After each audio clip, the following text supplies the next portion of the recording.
Start हुआ रे? Okay sir, okay sir, good morning to all of you. Okay, अच्छा तो बेसिकली इकोनॉमिक लॉ का क्लास है सर। इकोनॉमिक लॉ हम लोग C S executive, C A final, C M A final, हर जगह में ये इकोनॉमिक लॉ बहुत बहुत इंपॉर्टेंट एक टॉपिक है सर, मतलब इंपॉर्टेंट एक सब्जेक्ट है। इवन रिसेंट सी एस 2023 के सिलेबस में इकोनॉमिक लॉ को थोड़ा स्पेशल फोकस भी किया गया है। ठीक है, मतलब जो प्रपोज सिलेबस ऑलरेडी 2023 का आ रहा है उसमें भी इकोनॉमिक लॉ को बहुत फोकस किया गया। ऐसे रिसेंट करंट जो सिलेबस है उसमें भी इकोनॉमिक लॉ काफ़ी फोकस्ड है। तो आज इकोनॉमिक लॉ में मैं क्या बात बोलूँगा सर, बेसिकली देखो इकोनॉमिक लॉ इतना इम्पोर्टेंट इसलिए है बिकॉज ये प्रॉब्लम सॉल्विंग एक लॉ है sir.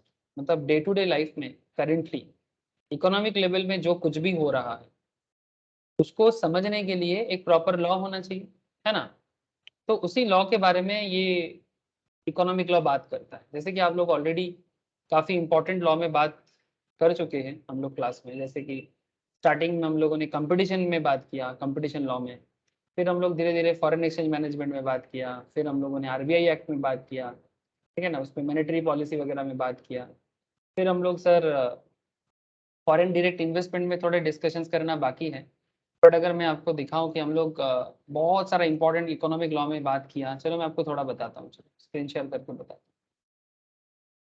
As you can see,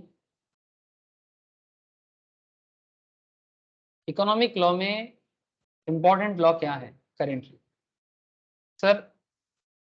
जैसे आप अगर यहाँ पर देख सकते हो, ये जो पर्टिकुलर इकोनॉमिक लॉ का पेपर है, whether for C S executive और फॉर सी ए फाइनल और सी एम ए फाइनल, इसका मेन जो ऑब्जेक्टिव और पर्पस है, इसका पर्पस यही है to provide expert knowledge in foreign exchange management and NBFCs, to provide expert knowledge in competition law. देख रहे सर, ऑब्जेक्टिव में ही बता के रखा कि आपको फॉरेन एक्सचेंज मैनेजमेंट में एज वेल एज एनबीएफसीज में और कंपटीशन लॉ में, ठीक है। और पार्ट 2 का मेन ऑब्जेक्टिव है बिजनेस एंड कमर्शियल लॉ, जो हम लोग मंडे को कर रहे हैं सर, कमर्शियल लॉ, जहाँ पर अभी हम लोग कॉन्ट्रैक्ट फिर सेल ऑफ गुड्स इस तरह से चलेंगे। लेकिन पॉइंट इज दैट सर, ये जो एनबीएफसी, एक्चुअली मेरा आज का डिस्कशन सर एनबीएफसी, मैंने आपको फेमा में बात किया है ना। जैसे यहाँ पर हम लोग बैंकिंग लॉ तो है ही, लाइक आरबीआई एक्ट तो है ही, वो तो बहुत ही पॉपुलर है। बट आरबीआई एक्ट के अंदर को अगर मैं साइड करूँ 2 मिनट के लिए, फिर फेमा जो बहुत इंपॉर्टेंट माना जाता है आज के डेट में, ये जो इतना सारा वेस्ट बंगाल में जो खेल चल रहा है, वेस्ट बंगाल में जो ईडी का जो चल रहा है सर, आप लोग देख रहे हो ना, ये जो एसएससी स्कैम जो आवर, मतलब क्या बताऊं सर, नाम लेके क्या बताना है, आप लोग जानते हो।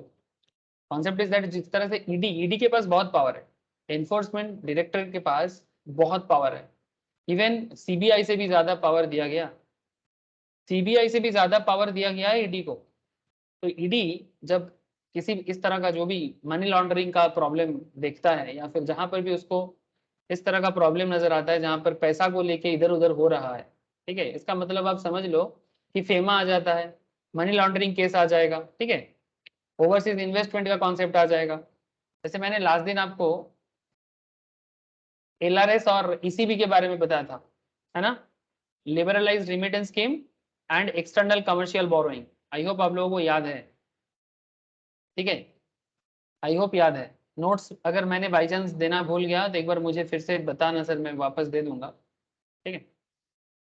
अच्छा, हम लोग foreign trade policy and procedure में भी बात करेंगे, बट उससे पहले आज मैंने सोचा कि अच्छा स्पेशल इकोनॉमिक जोन में भी हम लोगों ने रिसेंटली बात की है, बट अभी मैं आपसे जो बात करने जा रहा हूँ वो है NBFCs, very very hot discussions.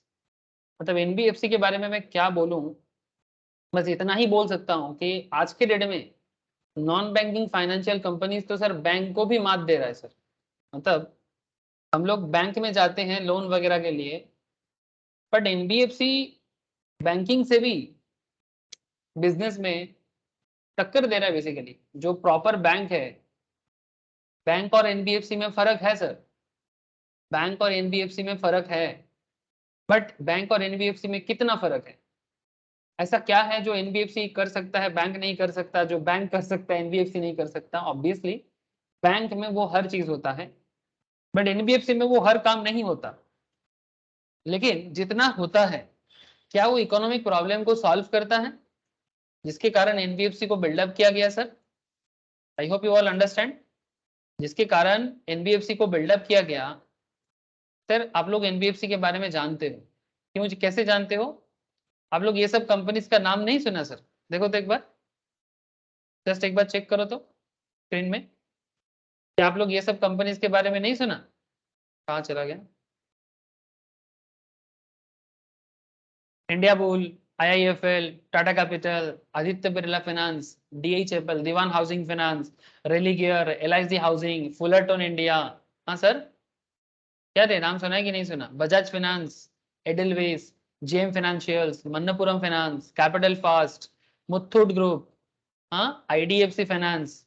ये सब का बैंक भी है, जैसे एचडीएफसी बैंक भी है, एचडीएफसी फाइनेंस में भी है, ठीक है, हाउसिंग फाइनेंस में, ठीक है, एल&टी फाइनेंस। क्या सर, नाम सुना है कि नहीं सुना है? Please tell me. है सर। है ना, नाम भी सुना, टीवी में भी देखते हैं, और हम लोग जरूरत पड़ने से विजिट भी करते हैं, ठीक है। तो भारत में बहुत सारा फाइनेंस कंपनीज है सर, जैसे पावर फाइनेंस कॉर्पोरेशन, मतलब बेसिकली वो पावर सेक्टर में फाइनेंस करता है। Shriram transport basically transporting sector के लिए आया था, बट आजकल दूसरे सेक्टर सेगमेंट में भी आ चुका है। Bajaj finance, Mahindra and Mahindra, Muthoot, HDB finance. HDB actually HDFC का ही एक स्मॉल वर्जन बोल सकते हो आप। चोलामंडलम फाइनेंस, ट्रांसपोर्टिंग सेक्टर में बहुत फाइनेंस करते हैं। चोलामंडलम, नाम सुना कभी आप लोग चोलामंडलम का? हेलो, ट्रांसपोर्टिंग सेक्टर में ज्यादा चोलामंडलम है काम सर। करता है, सुना है ना? वेरी गुड सर, ठीक है। टाटा कैपिटल, टाटा कैपिटल टाटा का ही है, ठीक है। तो ये एक बस एक मैं डेटा जस्ट देख रहा था। पावर फाइनेंस देखो, इसका मेनली पावर सेक्टर्स में फाइनेंस करने का काम में ये ज्यादा पॉपुलर है, इसका भी मार्केट में शेयर भी है। श्रीराम ट्रांसपोर्ट का भी शेयर आपको स्टॉक मार्केट में मिल जाएगा। बजाज फाइनेंस का भी आपको मार्केट में शेयर मिल जाएगा। महिंद्रा महिंद्रा, मुथूट, एचडीबी, जो एचडीएफसी का ही एक नाम सुन के ही लिख रहा है ना, एचडीबी तो सर बेसिकली बजाज फाइनेंस का ही कॉम्पिटिटर है सबसे बड़ा। मतलब आज के डेट में अगर आप कंज्यूमर फाइनेंस करना चाहते हो ना, छोटा छोटा टीवी का लोन, एसी का लोन, आईफोन का लिए लोन, ठीक है, ये सब के लिए ना एचडीबी बहुत बड़ा नेटवर्क बनाया है सर, बहुत बड़ा नेटवर्क बनाया है। Even Bajaj finance no doubt सबसे अच्छा किया है इस फील्ड में, specially in eastern parts of India, but HDB भी अच्छा किया है sir. Cholamandalam, Tata capital, L&T, ठीक है, आदित्य बिरला, और भी बहुत है, ठीक है, नाम खत्म नहीं होगा। इतना सारा फाइनेंस कंपनी है जो कोई ना कोई टॉप ब्रांड है, टॉप ब्रांड अपना एक फाइनेंस का ब्रांच बना के रखा है। रिसेंटली अदानी भी बोला है कि वो भी एनबीएफसी में आने वाला है। रिसेंटली अदानी भी बोला है कि वो भी एनबीएफसी में आने वाला है। Now point is that sir, तो फिर हम लोग एनबीएफसी के बारे में क्या करना चाहते हैं सर? कुछ नहीं, जैसे कि इंस्टीट्यूट ने कहा, हम लोग एनबीएफसी के बारे में अपना नॉलेज को बढ़ाना चाहते हैं। कितना तरह का होता है, रिक्वायरमेंट क्या है, रजिस्ट्रेशन कैसे होता है, एग्जेम्पशन फ्रॉम रजिस्ट्रेशन किसके लिए है एनबीएफसी में, माइक्रो फाइनेंस इंस्टीट्यूशन क्या है, ठीक है, जो एक तरह का स्पेशल टाइप ऑफ एनबीएफसी है।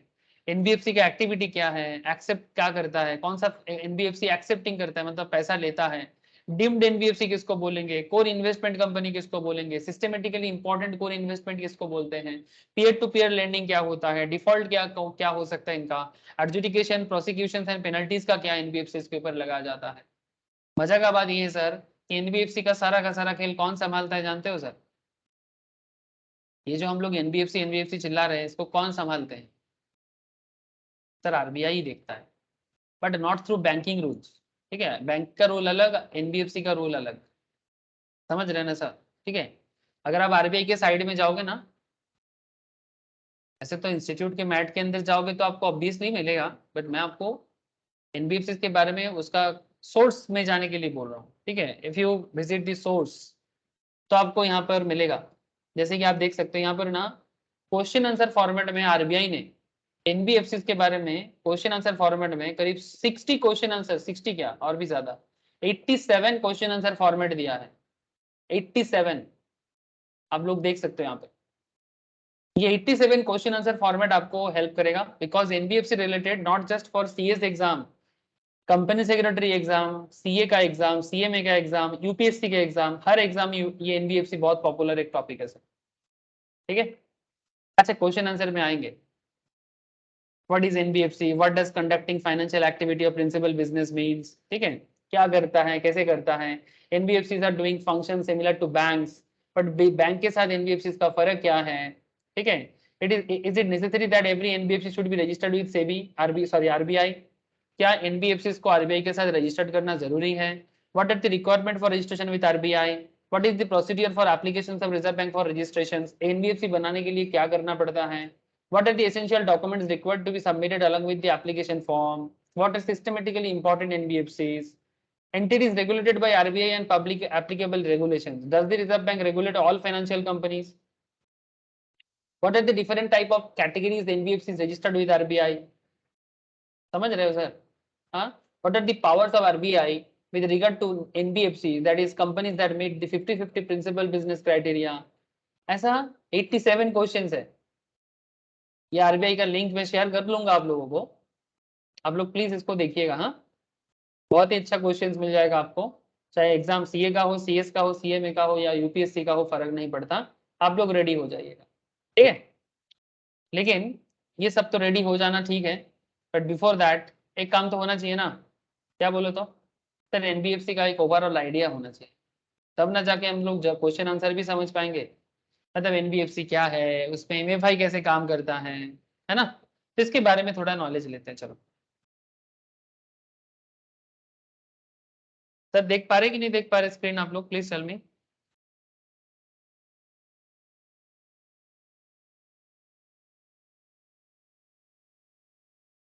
फिर स्क्रीन देखते पाচ্ছিস? है सर। ओके सर, तो just look sir non banking financial company popularly known as NBFC, मैं आपको एग्जांपल भी स्टार्टिंग में दिखाया, ये registered under the companies act 1956 of India, engaged in the business of loans and advances, acquisition of shares, stock, bond, hire purchase, insurance business और chit fund business, इतना सारा काम करता है। बेसिकली लोन देता है, एडवांस प्रोवाइड करता है, शेयर एक्वाइज करता है, मतलब एक कंपनी दूसरे कंपनी का शेयर लेके फिर उसके बिजनेस में हेल्प करता है, स्टॉक लेता है, बॉन्ड बॉन्ड ले बेसिकली लोगों को पैसा उधार में बॉन्ड के थ्रू से देता है, हायर परचेज मतलब इंस्टॉलमेंट में प्रोडक्ट सेल करता है, हायर परचेज, ठीक है, इंश्योरेंस बिजनेस करता है, चिट फंड मतलब I hope you all know chit और versus chit.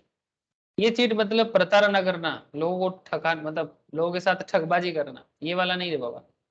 Chit fund is a real business sir, जैसे कि शारदा रोजगाली ने किया था, बट वो चिट के नाम पे चिट कर लिया, ठीक है। शारदा रोजवाली केस है ना, वो चिट के नाम पे, चिट फंड के नाम पे चिट कर लिया, लोगों से पैसा लेके फिर उनका पैसा मार्केट में इन्वेस्ट करके या बिजनेस में इन्वेस्ट करके उनको रिटर्न प्रोवाइड करना, ये चिट फंड बिजनेस होता है। एंड ये लीगल बिजनेस एक्टिविटी है जो एनबीएफसी के अंदर आता है सर। बट अगर आरबीआई कभी बोलते है कि ये चिट फंड बिजनेस नहीं चलेगा या फिर कुछ प्रॉब्लम है, तो फिर सुनना चाहिए। जैसे वेस्ट बंगाल में जब प्रॉब्लम बढ़ रहा था चिट फंड में, तो आरबीआई ने नोटिस दिया था वेस्ट बंगाल गवर्नमेंट को। जैसे रिसेंटली एजुकेशन मिनिस्टर ने सीएम को नोटिस भेजा सेंट्रल गवर्नमेंट की तरफ से कि वेस्ट बंगाल में एजुकेशन लेवल में जिस तरह का प्रॉब्लम हो रहा है, जिस तरह का डिटोरिएशन चालू हुआ है सर, ठीक है, इससे एजुकेशन लेवल में बहुत बड़ा चोट पहुंचेगा और इसको देखना चाहिए, because education is the pillar of our society. अगर सोसाइटी टूट जाए तो बहुत दिक्कत हो जाएगा। मतलब जिस तरह से करेंटली मैं देख रहा था क्लास 8 की किताब में, जिस तरह से सिंगूर मूवमेंट को हाईलाइट किया गया, सिंगूर मूवमेंट, पहला बात कि इतिहास में कोई भी चीज पढ़ाने से पहले वो सच में इतिहास होना चाहिए, मतलब उसका सही गलत के बारे में अभी टाइम नहीं आया सर, इसका जस्टिफिकेशन करने के लिए समय देना पड़ेगा। सिंगूर मूवमेंट कोई इतिहास अभी नहीं बना, ये करंट मुद्दा है। इस मुद्दे को आप कैसे किताब में पढ़ा सकते हो? ऐसा तो हर चीज दिन कुछ ना कुछ हो रहा है पर वो किताब में ऐड कर देना चाहिए, ऐसा थोड़ी होता है। ऊपर से हीरो हीरोइन बना जा रहा है कि सिंगूर मूवमेंट का हीरो कौन, हीरोइन कौन, ये थोड़ी ना चलता कैसा। इस तरह से एजुकेशन को बेसिकली जो गवर्नमेंट पावर में है वो खत्म कर रहा है। जैसे करंट एजुकेशन में प्रॉब्लम है, सिमिलरली जो वेस्ट बंगाल में शारदा रोजगारी स्कैम हुआ था, वो भी चिट फंड के थ्रू से हुआ था। आपके पास गवर्नमेंट सपोर्ट जब तक नहीं रहता है तब तक आप कैसे इतना बड़ा फंड लोगों से लेते हो, लोगों से वादा करते हो पैसा रीपे करने का, और फिर लोगों को चिट करते हो, लोगों का पैसा नहीं देते, पैसा लेके भाग जाना, है ना। इसमें गवर्नमेंट का बहुत बड़ा रोल प्ले सर। अगर ऐसा हो रहा है गवर्नमेंट के आंखों के सामने, है ना, सीएम के आंखों के सामने, बड़े बड़े मिनिस्टर के आंखों के सामने, तो कुछ तो गड़बड़ है। लेकिन ये गड़बड़ नहीं होना चाहिए। आरबीआई ने गवर्नमेंट लेवल में बोला था, लेकिन आरबीआई के ये बात को वेस्ट बंगाल में उतना ज्यादा ध्यान नहीं दिया गया, और इसका प्रॉब्लम सिर्फ वेस्ट बंगाल में ही नहीं, वेस्ट बंगाल, त्रिपुरा, आसाम, बिहार जैसे स्टेट में भी नजर आया। तो ठीक है, तो फिर चिट फंड बोलते ही थोड़ा सा ना क्या है ना, लोगों के मन में ना डर आ जाता है आजकल। इसलिए आजकल चिट फंड बिजनेस से सबको थोड़ा सा डर रहता है सबका, क्योंकि पैसा का लूट मार चला है। बट चिट फंड बिजनेस कोई इलीगल बिजनेस नहीं है। If you have 1 crore rupees then you can market से आप 20 करोड़, 1:20 के रेशियो से आप पैसा विड्रॉल कर सकते हो, फिर बिजनेस करके उनको रिटर्न कर सकते हो। ऐसा सिस्टम है, रिस्की है, but but it's a possible business activity जो एनबीएफसी के अंदर ही एक काम माना जाता है। दिस इज मतलब basically a characteristic of NBFC, but does not include any institution whose principal business is that of agricultural. Point to be note that. Point to be noted. NBFC कभी भी एग्रीकल्चरल एक्टिविटी के साथ नहीं होगा, industrial activity के साथ नहीं होगा। परचेस और sale of any goods other than securities, मतलब शेयर सिक्योरिटी कर सकता है, ठीक है। शेयर सिक्योरिटी वाला जो कंपनी है वो आ सकता है एनबीएफसी में, पर नॉर्मल गुड्स नहीं आ सकता। और providing any service and sale, purchase और construction of immovable property, immovable property, land building का जो काम करते हैं ना, ये लोग नहीं आ सकता, ठीक है। मतलब जो डायरेक्टली ये सब बिजनेस के साथ जुड़ा हुआ है वो एनबीएफसी फॉर्मेशन पे उसको काउंट नहीं किया जाता।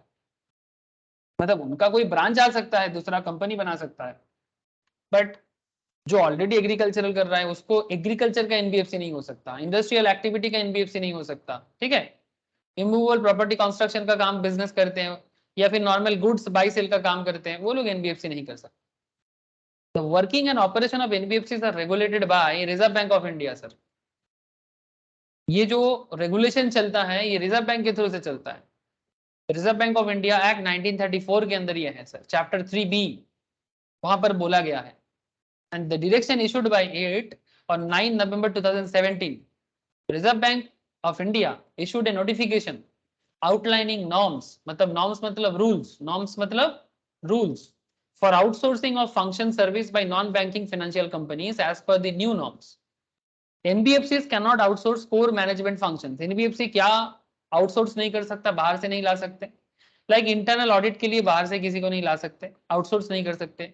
Management of investment portfolio, strategic and compliance functions for know your customer norms and sanctions of loans, ये अंदर से ही करना पड़ेगा। Staff of service provide should have access to customer information only up to an extent which is required to perform the outsourced functions. Boards of NBFC should approve,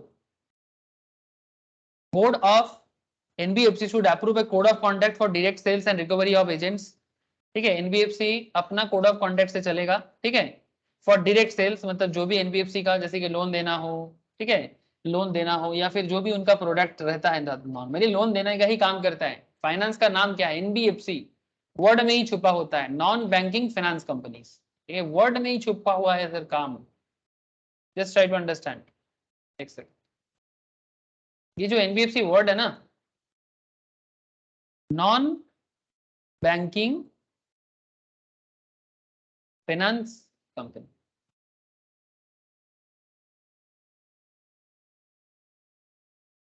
अब non banking मतलब bank तो है नहीं, लेकिन finance का help मिलेगा। Finance का मतलब जिसको बिजनेस करना है, जिसको घर बनाना है, जिसको पर्सनल लोन लेना है, आप फाइनेंस कर सकते हो। तो नॉन बैंकिंग फाइनेंस कंपनी, तो बेसिकली ये लोन प्रोवाइड करना, एडवांस प्रोवाइड करना इसका सबसे बड़ा काम है। लेकिन इसके पास बड़ा अमाउंट होता है, एनबीएफसी के पास बड़ा अमाउंट होता है sir. They are from very big business background, या फिर गवर्नमेंट की तरफ से बहुत अच्छा सपोर्ट है, तब जाके एनबीएफसी का बिजनेस किया जा सकता है। हर कोई एनबीएफसी का बिजनेस स्टार्ट नहीं कर सकता, ये कोई मामूली बिजनेस नहीं है। दिस इज नॉट अ छोटा मोटा बिजनेस, समझ रहे हो सर। इस क्वेश्चन आंसर्स में भी आपको बहुत सारा डिटेल्स मिल जाएगा कि एक एनबीएफसी का क्या साइज होना चाहिए, नहीं होना चाहिए, कितना पैसा चाहिए, नहीं चाहिए, एवरीथिंग। ठीक है, ये सब क्वेश्चन आंसर में बाद में आते हैं सब, बट बिफोर दैट मैं आपको बस थोड़ा सा समझाने का कोशिश कर रहा हूँ, ओवरव्यू देने का। ठीक है, इसमें मैं मैक्सिमम पॉइंट कवर करने का कोशिश करूंगा। भारत में एनबीएफसी कब से आया, कितना तरह का एनबीएफसी भारत में दिखता है, ठीक है, एनबीएफसी के साथ बैंक का क्या डिफरेंसेस है, और माइक्रो फाइनेंस इंस्टीट्यूशंस कैसे काम करता है। ठीक है, किसको किसको एनबीएफसी का लाइसेंस का एग्जाम्पशंस मिल जाता है। ठीक है, मतलब एनबीएफसी का मतलब एग्जाम्पशन ग्रांटेड टू एनबीएफसी। ठीक है, और micro finance institutions and self help group bank linkage programme कैसे काम करता है। मतलब इकोनॉमिक डेवलपमेंट में जो पैसा का, मनी का जो फ्लो है सर, वो एक जमाना था जब सिर्फ बैंक के थ्रू से होता था, but bank is not enough. Bank अकेला एनफ नहीं है इंडिया जैसा कंट्री को डेवलप करने के लिए। इसीलिए जिसके पास एक्स्ट्रा पैसा है, वो एक्स्ट्रा पैसा, सरप्लस पैसा वो फाइनेंस करे, लोगों का जरूरत को पूरा करे, और इकोनॉमी में एक एक्टिविटी या एक एक एक एक एफिशिएंसी लाए। जो इनएक्टिव सिस्टम बन चुका था इकोनॉमी, जो 90s के जमाने में भारत का हालत था। 90s का इंडिया कैसा था जानते हो ना सर आप लोग? हाँ, 90s का इंडिया ना बहुत ही स्लो इंडिया था। क्यों स्लो था? बिकॉज भारत में पैसा का फ्लो नहीं था, गरीबी ज्यादा था, कामकाज कम था। ठीक है, इंडिया का 90, ठीक है, मतलब 80s 90s का जो इंडिया है वो बहुत स्लो भारत था। बिकॉज इसके पीछे मेन रीजन था कि लोगों के हाथ में पैसा का फ्लो या कैपिटल का फ्लो नहीं होता था,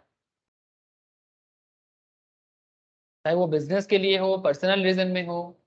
ये प्रॉब्लम को सॉल्व करने के लिए ये एनबीएफसी जो न्यू सिस्टम ऑफ बैंकिंग बोल सकते हो आप, it's a new system of banking, या फिर आप ऐसे बोल सकते हो बैंकिंग सिस्टम में रिवोल्यूशन आ गया। बैंकिंग सिस्टम में रिवोल्यूशन आ गया सर, रिवोल्यूशन। ठीक है, तो ये कैसे ये रिवोल्यूशन हुआ, इसी को थोड़ा समझना है ना। बात समझो कि क्या इसी मतलब क्या क्या एनबीएफसी कर सकता है और क्या नहीं कर सकता, वही मैं आपको बता रहा हूँ। NBFC should approve a code of conduct for direct sales and recovery agents. For debt collection, NBFCs and their outsourced agents should not resort to intimidation or harassment of any kind. All NBFCs have been directed to set up a grievance redressal machinery, मतलब जहां पर उनका problem solve होगा, which will also deal with issues relating to service provided by the outsourced agency. मतलब ये लोग direct भी काम करता है और आउटसोर्स एजेंसी से भी काम कर सकता है, बट क्या क्या आउटसोर्स नहीं कर सकता और क्या इंटरनल लेवल में करना पड़ेगा, इसके बारे में बोला है सर। आगे आगे देखो एनबीएफसी के कुछ इतिहास Bharat. The Reserve Bank of India Act 1934 amended on 1st December 1964। RBI act को 1964 1 दिसंबर में अमेंड किया गया था by reserve bank amendment act 1963। उसमें एक न्यू चैप्टर 3 भी इंट्रोड्यूस किया गया था, और जहां पर डिपॉजिट एक्सेप्टिंग एनबीएफसी के बारे में बात किया गया था। Different types of committees to review existing framework of NBFC, अलग अलग कमिटी बनाया गया था जो एनबीएफसी के बारे में फ्रेमवर्क डिसाइड किया था, जिसमें कुछ कमिटी था जेम्स एस राज कमिटी। ठीक है, in the early 1970s government of India asked a banking commission to study the functioning of cheat funds and examining the activities of NBFC, non-banking financial intermediaries. In 1972, Banking Commission recommended uniform cheat fund legislations to whole country. पूरा भारत के लिए एक uniform chit fund legislation या rules होना चाहिए, ये बोला गया। Reserve Bank of India prepared a model bill to regulate the conduct of cheat funds and referred to study group under chairmanship of James S. Raj। मतलब chit fund के बारे में मैं बोल रहा था ना आपको, तो एनबीएफसी का पहला पहला कॉन्सेप्ट चिट फंड ही हुआ करता था। इनके पास पैसा होता था, ये लोगों से डिपॉजिट लेता था, जैसे कि शारदा में, रोज वैली में ऐसा ही हुआ ना सर, কি রে তথা शारदा रोज ভ্যালিতে লোকের থেকে এইভাবেই টাকা নেওয়া হয়েছিল, তো মানে এই চিট ফাंड কনসেप्टই तो एम्बिशियस बोल के ग्रुप था, और भी छोटा छोटा बहुत सारा है। हेलो, है sir.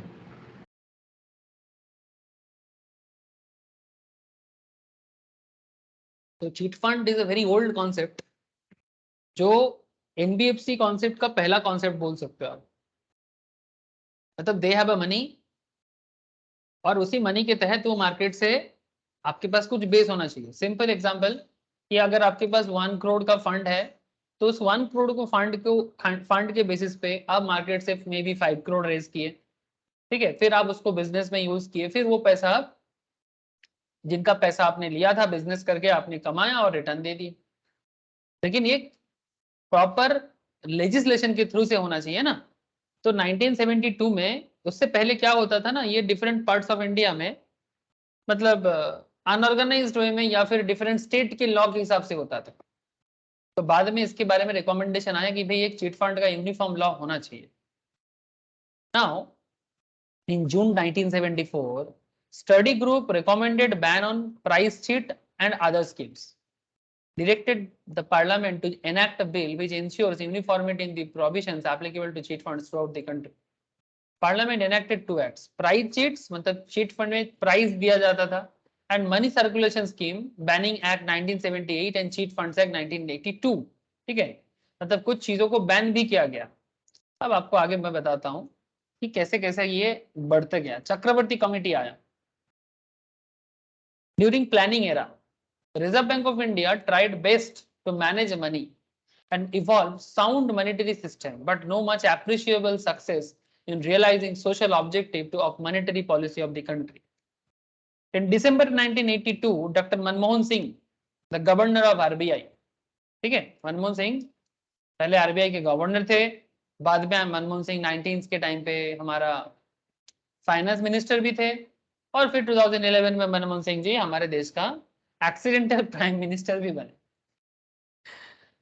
Now point is that RBI governor रहने के टाइम पे doctor Manmohan Singh, governor of RBI, appointed committee under the chairmanship of professor Sukhamoy Chakravarty to review functioning of monetary system in India. Committee recommended assessment of link among banking sectors, banking sector के साथ linkup बढ़ाना, the NBFC institutions, non banking financial institutions buildup करना, and the unorganized sectors to evaluate various instruments of monetary and credit policy in terms of their impact on the credit system and the economy. ये हमारे देश में improve हुआ। During this time, the number of NBFC grows from 7,000 in 1981 to around 30,000 in 1992. मतलब actually 80 से 90s के बीच में NBFC का ग्रोथ होना चालू हुआ सर, जिसका इफेक्ट देखना चालू हुआ 2000 के बाद, बट स्टार्ट हो गया था। हाँ, इसका मतलब बहुत लंबा इफेक्ट तो नहीं दिखा, बट समय लगता है ना, कोई भी प्लान होता है ना तो प्लान का इफेक्ट देखने में समय लगता है, रातों रात नहीं होता। 81 में जिसका डिसीजन लिया गया था उसका इफेक्ट आने में 1992, और फिर 1992 के बाद आज का हालत देखो आप, और आज जो डिसीजन लिया जा रहा है, आप ये समझो 20 साल बाद, 20 इयर्स लेटर, मतलब जब इंडिया 2050 के आसपास में होगा, तब भारत का बैंकिंग सिस्टम और कैपिटल सिस्टम ऑफ इंडिया किस लेवल में जाएगा। इसीलिए कहा जा रहा है सर, वर्ल्ड वाइड एक मतलब एक चल रहा है मार्केट का, बात चल रहा है सर कि 2050 में India will become a super power. मतलब सुपर पावर होने का जो जो कैरेक्टरिस्टिक है, ऐसा माना जा रहा है कि भारत सुपर पावर हो जाएगा। एक प्रेडिक्शन है सर दुनिया के बड़े बड़े क्रेडिट एजेंसीज का, दुनिया के बड़े बड़े फाइनेंशियल जो रिसर्चर्स हैं उनका। ठीक है, जब होगा, अगर जिंदा रहेंगे तो देख के जाएंगे सर। तो types of NBFCs in India, sir investment and credit company ICC, merging 3 categories of NBFC. For example, asset finance company AFC, loan company LC and investment company IC, और इनको एक साथ कहा गया ICC। पहले ऐसा था, एसेट फाइनेंस कंपनी अलग था, लोन कंपनीज अलग था, एंड इन्वेस्टमेंट कंपनी अलग था। AFC, LC एंड IC को मार्च करके एक न्यू कैटेगरी बनाया गया जिसका नाम दिया गया ICC, investment and credit company. समझ में आ रहा है सर? इसी का फल था कि हम लोगों ने ICICI देखा, हम लोगों ने HDFC के बारे में जाना, ठीक है। ICICI का फुल फॉर्म क्या है? Investment credit and industrial corporation of India, है ना? सही बोला कि नहीं फुल फॉर्म, कि भूल बोलना? Industrial credit and investment corporation of India था ही तो रे था ICICI फुल फॉर्म की था ये।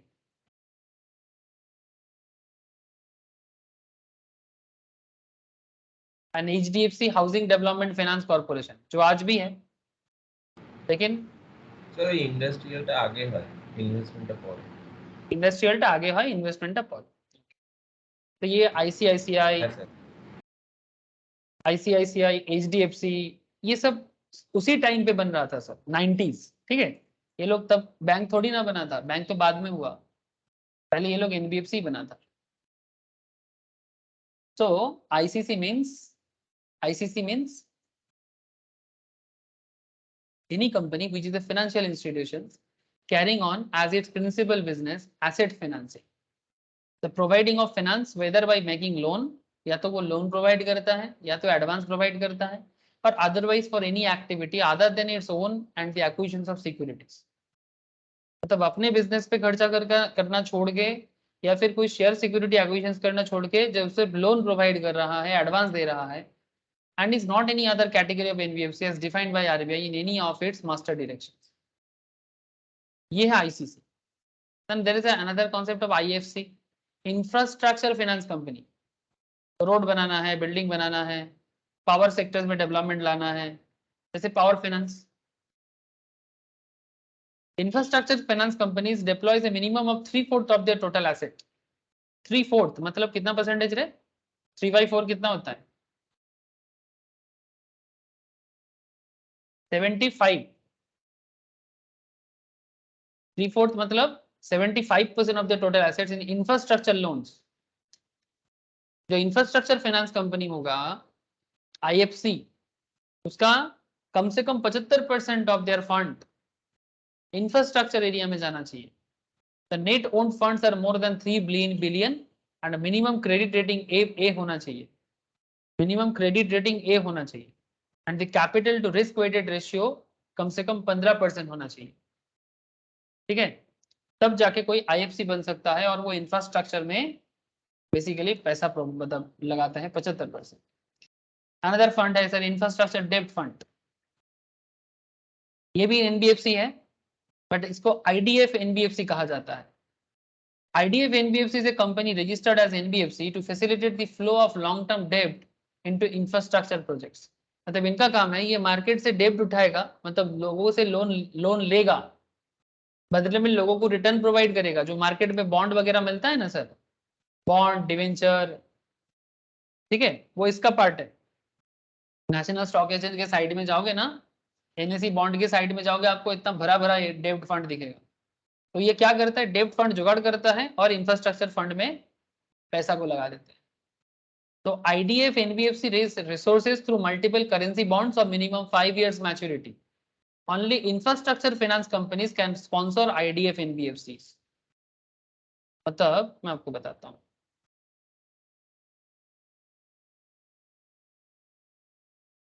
आप लोग म्यूचुअल फंड क्लास में ये सुने हो सर मेरे से।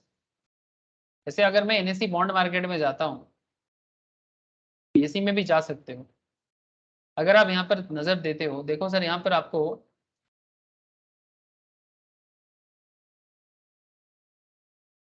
जैसे ये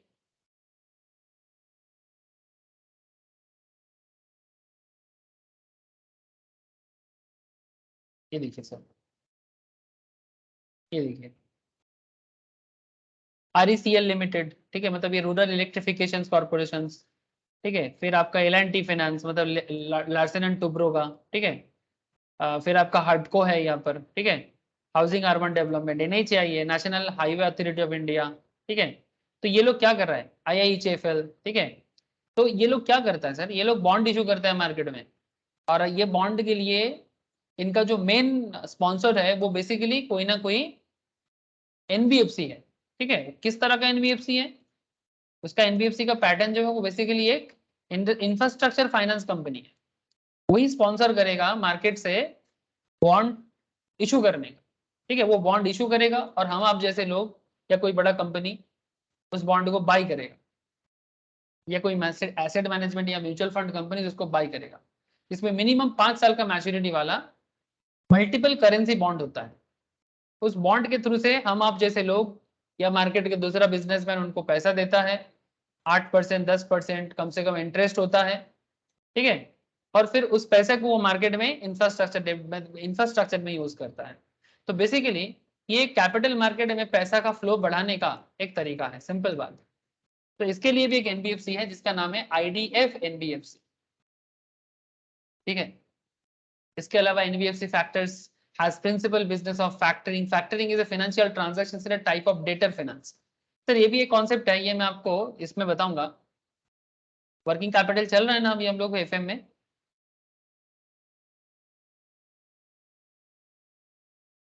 वहां पर एक कॉन्सेप्ट आएगा सर फैक्टरिंग। फैक्टरिंग सर्विस ये क्या होता है? बहुत सारा बैंक वगैरह का मार्केट में ना बैड लोन हो जाता है, बैड डेप्ट हो जाता है, वो बैड डेप्ट कलेक्ट करने का काम करता है फैक्टर्स, और उसके लिए वो बैंक का वो बैड डेप्ट को मार्केट से रिकवर करता है और बदले में बैंक से एक कमीशन लेता है। ये भी एक तरह का बिजनेस है, इसको एनबीएफसी फैक्टर्स कहा जाता है, ठीक है। मतलब अगर मानो स्टेट बैंक के पास बैड लोन बहुत है, स्टेट बैंक कलेक्ट नहीं कर पा रहा है, तो स्टेट बैंक का वो बैड लोन को फैक्टर सर्विस जो देता यार है वो এখন এই लेगा। কোম্পানিগুলো তো অনেক রয়েছে বাজারে, নতুন यस सर, এসছে অনেক। इसका भी बहुत बड़ा मार्केट है, बिकॉज बैड लोन को मार्केट से रिकवर करना और बदले में कमीशन लेना। मानो कि एसबीआई का मार्केट में 100 करोड़ है, ठीक है, मार्केट में बैड डेप्ट है। अब फैक्टर सर्विस क्या बोल रहे हैं, ठीक है, आपका ये 100 करोड़ जो मार्केट में पड़ा हुआ है ये मैं रिकवर करूंगा, ठीक है। उसके लिए उसके पास अच्छा खासा पैसा होना चाहिए, कुछ अमाउंट जमा करना पड़ता है, उसके बाद वो रिकवर करता है और फिर इसमें से 100 करोड़ में से मानो कि पूरा काम करने के लिए कुछ परसेंटेज लेगा। नहीं से फॉर एग्जाम्पल 5 करोड़ या 10 करोड़ ले रहे, लेकिन एटलीस्ट एसबीआई का जो 100 करोड़ नहीं मिलने वाला था, जो बैड एसेट हो गया था, उसमें से कम अगर अगर अगर 50-60 करोड़ भी उसको मिल जाता है ना, तो भी उसके लिए बहुत बड़ा बात है। तो ये भी एक तरह का एनबीएफसी सर्विसेज है, ठीक है। इसके बारे में मैं डिटेल चर्चा एफएम में के क्लास में करता हूँ, करूंगा सर, वर्किंग कैपिटल के एंड में ही मैं इसके बारे में चर्चा करूंगा। एक टॉपिक आएगा ना सर, डेटर डेटर मैनेजमेंट, वो डेटर मैनेजमेंट में मैं बात करूंगा, मतलब डेटर मैनेजमेंट या रिसीवेबल मैनेजमेंट। यस सौधा, आजकल बहुत पॉपुलर है ये सब। Sir gold loan NBFC in India, what is gold loan NBFC in India, ये तो जानते हैं आप लोग, कितना नाम है इसका, तो मतलब specially in southern part of India they are very popular in this kind of business. South financing business में बहुत पॉपुलर है, जानते हैं आप लोग। Over the years, gold loan NBFC witnessed an upsurge in Indian financial market, owing mainly to the recent period of appreciation in gold price, consequent increase in the demand for gold loan by all sections of society, especially the poor and middle class, to make ends meet. उनका जो जरूरत है उसका पूरा करने के लिए वो गोल्ड लोन लेते हैं। Though there are many NBFCs offering gold loans in India, about 95% of the gold loan business is handled by the 3 Kerala-based companies. Bharat में बहुत सारा कंपनी है जो गोल्ड लोन देता है, but 95% business 3 Kerala based company करता है, Muthoot, Manappuram and Muthoot Fincorp. Growth of gold loan NBFC evaluated from various factors including asset under management, number of branches, and also the number of customers, etc. Growth of gold loan NBFC occurred both in terms of size of their balance sheet and their physical presence that compelled to increase their dependence on public funds, including bank finance and non-convertible debentures. Aggressive structuring of gold loan resulting from the uncomplicated undermanding. First process of documentation बहुत fast processing होता है with the higher loan to value, LTV ratio भी high होता है, include some of the major factors augment the growth of gold loan NBFCs. मतलब ये कारण है कि गोल्ड लोन एनबीएफसी इतना इंप्रूव क्यों हुआ है। इसमें southern part of India specially Kerala, even there are also some companies in Tamil Nadu, ठीक है, वो भी बहुत फेमस है, बट केरला इसमें काफी डेवलप है सर। ये केरला का पुराना सोशल स्ट्रक्चर है। केरला फाइनेंशियली हमेशा, not just today, financially they are very very strong, not just from आज, बस आज का बात नहीं है, ये बहुत ही प्राचीन काल से है सर।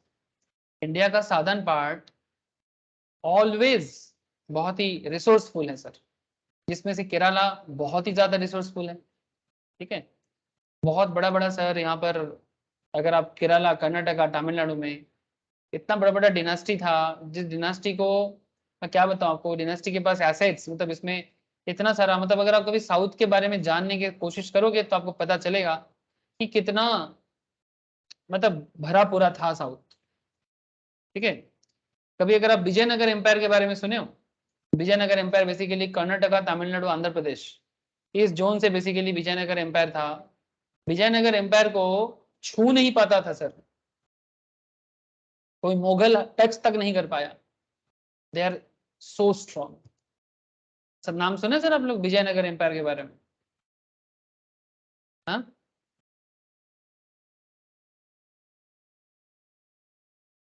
ऐसे बहुत सारा कहानी है, बस कहानी मतलब इतिहास है, बट में ये सब इतिहास में हम लोग को कम पढ़ाया जाता है सर। मतलब भारत का कहानी, भारत को कम पढ़ाया जाता है। भारत को किसको पढ़ाया जाता है वो हमें पता, मतलब क्या बताऊं मैं आपको। ये देखो सर, ये है विजयनगर एम्पायर। विजयनगर एम्पायर का आप मैप देखोगे तो आपको पता चलेगा। ये देखो, मैं बोला ना, कर्नाटका, मतलब बेसिकली आज का साउथ इंडिया, बेसिकली आज का टोटल साउथ इंडिया, इसका कैपिटल था यहाँ पर। बहुत बहुत स्ट्रांग था सर, मुगल टच नहीं कर पाता था, टच नहीं कर पाता, मतलब ये कभी नहीं हारा सर, कोई भी बैटल नहीं हारा। ये हिस्ट्री है, मजाक नहीं कर रहा हूँ। आप लोग शायद नहीं जानते, अगर जानते हो तो बहुत अच्छा है। कर्नाटका किंगडम भी कहा जाता है, सॉरी, कर्नाटक किंगडम इनका। ये देखो सर, ये बेसिकली यादव लिनिएज का था, मतलब कृष्ण यादव लिनिएज, मतलब भगवान कृष्ण का जो लिनिएज है उनका वंशज थे, Yadav lineage. The empire rose to prominence as a accumulation of attempts by the southern powers to ward off Turkic Islamic invasion by the end of 13th century. As it speaks, it subjugated almost all the South India ruling families and pushed the sultans of Deccan beyond the Tungabhadra Krishna River Doab region, in addition to annexing modern-day Odisha from the Gajapati kingdom, thus becoming a notable power. ठीक है, मतलब इनको छूना मुश्किल था, नहीं कर पाता था। मतलब मुगल पूरा नॉर्थ को ले लिया था। ठीक है, बिकॉज नॉर्थ में राजा के बीच में कम्युनिटी नहीं था, यूनिटी नहीं था, स्पेशली राजस्थान, उत्तर प्रदेश रीजन्स में। ठीक है, यूनिटी बहुत कम था, लेकिन यहाँ पर यूनिटी बहुत हाई था। मतलब मैं ये रिसेंट लास्ट 500 ईयर्स का हिस्ट्री बता रहा हूँ। ठीक है, तो ये कभी एक स्टेट, एक पर्टिकुलर एरिया, एक डिनेस्टी पावरफुल ऐसे ही नहीं बनता है सर। उसको पावरफुल बनाने के पीछे उसका फाइनेंशियल स्ट्रांगनेस भी बहुत इंपॉर्टेंट है, और इसके लिए यूनिटी भी बहुत इंपॉर्टेंट है। हम लोग बात बात में अलग हो जाने का बात करते हैं, बट अलग होना बहुत आसान है सर, एक रहना बहुत मुश्किल है। बट अगर एक रह पाएंगे तो स्ट्रांग रह पाएंगे। इसे बचपन में हम लोग एक चीज सिखाया जाता था, यूनिटी इज द स्ट्रेंथ। और वो यूनिटी जब जब भारत में देखा गया, वो आप चेक करो सम्राट अशोका के टाइम पे, जिसमें वन इंडिया कॉन्सेप्ट सम्राट अशोका के टाइम पे चाणक्य ने बनाया था, चंद्रगुप्त मौर्य के टाइम पे सोचा गया था, अशोका के टाइम पे उसको फुलफिल किया गया था। बट इसके बाद विक्रमादित्य के टाइम पे वन इंडिया बना था। उसके बाद भारत में, मतलब वन इंडिया कॉन्सेप्ट, मतलब पूरा भारत एक क्षेत्र में भारत है ऐसा, उसके बाद बहुत कम हुआ है सर। और जब जब कम हुआ है तब तक भारत अटैक हुआ है फॉरेनर से, और तब तक फॉरेन इन्वेजन हुआ है। और जो एरिया एक रहा है वहाँ इन्वेजन नहीं हुआ, और उसका डेवलपमेंट या उसका फाइनेंशियल स्ट्रॉन्ग होल्डनेस आज भी नजर आता है। इसीलिए साधन इंडिया आज भी पूरा भारत के कंपेयर में सबसे डेवलप्ड रीजन है सर। अगर आप बाकी भारत को कंपेयर करते हो और साउदर्न इंडिया को कंपेयर करते हो, they are financially strong because of their karma, because of their past karma. क्या इसका मतलब ये कि बिहार बंगाल रीजन समृद्ध नहीं है? क्या हमारा Kamrup region, Assam, Assam basically Kamrup dynasty का पार्ट है, क्या कामरूप डिनेस्टी समृद्ध नहीं था? था, बिल्कुल था। क्या हमारा महाराष्ट्र, मध्य प्रदेश समृद्ध नहीं है? क्या शिवाजी के टाइम पे नहीं था? था। शिवाजी अकेला ही लड़ा था सर, यही तो प्रॉब्लम है। गुजरात और महाराष्ट्र रीजन में शिवाजी अकेला ही लड़ा था, कोई साथ नहीं दे रहा था, वो प्रॉब्लम रह गया। अब एक एक हीरो अकेला क्या करेगा? जैसे राजस्थान में अकेला महाराणा प्रताप, ये प्रॉब्लम है। आज राजस्थान, एक टाइम पे राजस्थान नाम क्या है? राजपूताना, राजाओं का स्थान। जो महाराणा प्रताप अकेला करने का कोशिश किया, अगर बाकी राजा लोग हेल्प करता ना, जैसे मान सिंह, जैसे आप लोग जोधाबाई के बारे में जानते हो, अकबर के साथ शादी करवाया था, वो मान सिंह का बहन था। आज का जो जयपुर है वो मान सिंह का ही है। वो बेसिकली समझौता कर लिया था अकबर के साथ। समझौता मतलब और कुछ नहीं, डरपोकनेस, लड़ाई झगड़ा करना नहीं आता है, अपना हक मांगना नहीं आता है। अगर ऐसा ना होता तो कभी राजस्थान एक्वायर नहीं होता, और राजस्थान एक्वायर ना होता ना तो बाकी भारत में भी कभी भी ये चीज नहीं होता। ठीक है, तो प्रॉब्लम यही है सर कि एक देश एकजुट नहीं रह पाता है, और इतिहास में जब जब आप गलती करोगे उसका असर, से सिंपल बात है ना, अगर अगर मेरा पापा या मेरा दादाजी, मेरा ग्रैंडफादर अच्छा कर्म करेगा तो मेरा ग्रैंडफादर का अच्छा कर्म का फल मेरे पापा को मिलेगा। मेरे फादर अगर अच्छा कर्म करेगा उसका फल मुझे मिलेगा। मैं अच्छा काम करूंगा तो मेरे चिल्ड्रन को उसका अच्छा फल मिलेगा। सिंपल सा, इतिहास बहुत इंपॉर्टेंट है। इतिहास में गलती होगा ना, उसको सुधारना बहुत मुश्किल है। कहना आसान है कि इतिहास को सुधार देंगे, नहीं होता। मतलब कोई कोई बोलता है पीछे जाके क्या होगा, अरे भाई पीछे ही तो गड़बड़ हुआ है, रेक्टिफाई तो पीछे जाके ही करना पड़ेगा। जो गलती दादाजी ने किया है वो गलती हम ना करें, इसका मतलब यही है कि रेक्टिफिकेशन करना पड़ेगा। जब तक आप ये रेक्टिफाई नहीं करोगे ना सर, तब तक आपका गड़बड़ रहेगा। आपका सोसाइटी में, आपके घर पे, आपके पाड़ा में, आपके स्टेट पे गड़बड़ रहेगा। सर कैसे सॉल्व होगा? Don't know sir. ये प्रॉब्लम सबके घर का प्रॉब्लम है, घर को पता है सर कि वो कैसे प्रॉब्लम सॉल्व कर सकता है।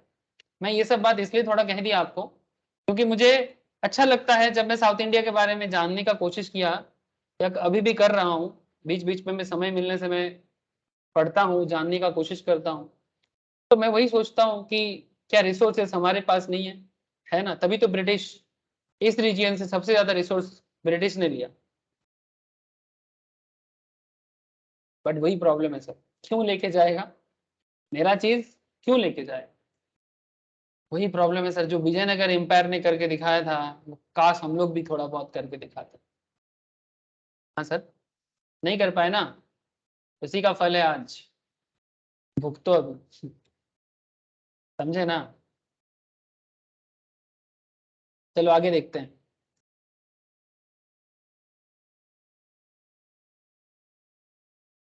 Sir, residuary non banking companies, residuary non-banking companies is a class of NBFC which is a company and has its principal business receiving of deposit. ये deposit receive करता है under any scheme or arrangement or in any other manner and not being investment, asset financing loan company. These companies are required to maintain investment as per directions of RBI in addition to liquid assets. Investment जो भी करेगा as per RBI मतलब decision से करेगा, अपने मर्जी से नहीं कर सकता। सर अकाउंट एग्रीगेटर्स बोल के कुछ कॉन्सेप्ट है एनबीएफसी में। Now who are these account aggregators? Account aggregators are new class of NBFC instituted by Reserve Bank in 2016. An account aggregator NBFC takes the business of account aggregations for a fee or otherwise. मतलब account aggregation का काम करता है। NBFC once registered with RBI should only provide account aggregation and data to financial institution based on customer consent.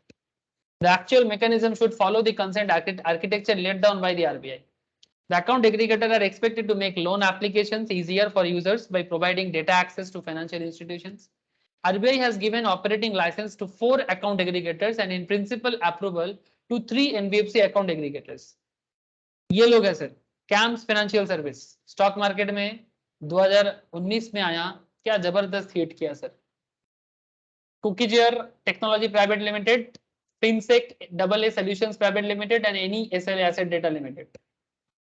और principal approval में है sir Jio information solution limited, मतलब Reliance का, Perfios account aggregation service private limited and Yodlee Finsoft private limited. क्या करता है ये लोग सर? कुछ नहीं, डेटाबेस मैनेज करता है, लोन प्रोसेस में इजीनेस लाया, ठीक है, डेटा मैनेज करने में इजीनेस लाया, अकाउंट एग्रीगेशन का काम सिंपल है। लेकिन ये सिंपल काम कितना बड़ा काम आसान करता है आप समझ भी नहीं पाओगे सर। कि डेटा एनालिसिस, जैसे कैम्स, इसका बिजनेस कैसे चलता है? कैम्स के ऊपर मेरा 2019-20 में मेरा एक केस स्टडीज भी रहा है सर। इसका शेयर मार्केट में आया था 2019 में, देखो आप 1920 है, 1200-1400 के आसपास में आया था। उसी साल 2021 के बीच में ये 3500 क्रॉस कर गया था, 3500 क्रॉस किया था। भारत में जितना म्यूचुअल फंड कंपनीज है उसका भी डेटा मैनेज यही करता है। इसी का एक एनबीएफसी है जो एग्रीगेशन का काम करता है। समझ रहे हो ना सर? ठीक है, सब्सिडरी है इसका। तो बेसिकली ये कैम्स, ये म्यूचुअल फंड का भी एक लौता मैनेजिंग कंपनी है जिसका पास म्यूचुअल फंड का डेटा मैनेज होता है, फी के साथ ये मैनेज करता है। तो ये भी एक तरीका हो गया जो अकाउंट एग्रीगेशन ऑफ एनबीएफसी का काम है। प्रिंसिपल अप्रूवल, ये भी उसी के साथ साथ काम करता है। New categorisation of NBFC as per revised framework by reserve bank of India. Reserve bank of India through a circular in October 2021 has categorized the NBFC into 3 layers: base layer, middle layer, upper layer. Base layer में क्या है? This layer covers NBFC which are non-systematically important, that is they have a lesser risk and impact on the financial system. It also covers peer-to-peer lending platforms, account aggregator and non-operative financial holding companies. The asset size for NBFC is the base layer has been increased from INR 500 crore to 1000 crore. जो base layer NBFC होगा इसका asset size 500 crore से बढ़ा के 1000 करोड़ कर दिया गया recently, ठीक है। मिडिल लेयर में जो रहेगा वो systematically important non deposit taking होगा, and deposit taking NBFC having an asset size 1000 crore से ज्यादा होना चाहिए। It also covers NBFC, housing finance companies, NBFC IFC, IDF NBFCs and core investment companies, जो मिडिल लेयर में NBFCs का काम करता है। And upper layer NBFC, this layer covered top 10 NBFCs based on asset size as well as other systematically important NBFC based on size, interconnectedness, complexities, liabilities, etc. मतलब ये लोग बहुत हाई साइज में होगा। टॉप 10 कंपनीज जो होगा वो upper layer का एनबीएफसी माना जाएगा। So as per the asset size there is a base layer, there is a middle layer and there is a upper layer business NBFC का। এই বোঝা যাচ্ছে তো তথা নন্দিনী বলো স্যার।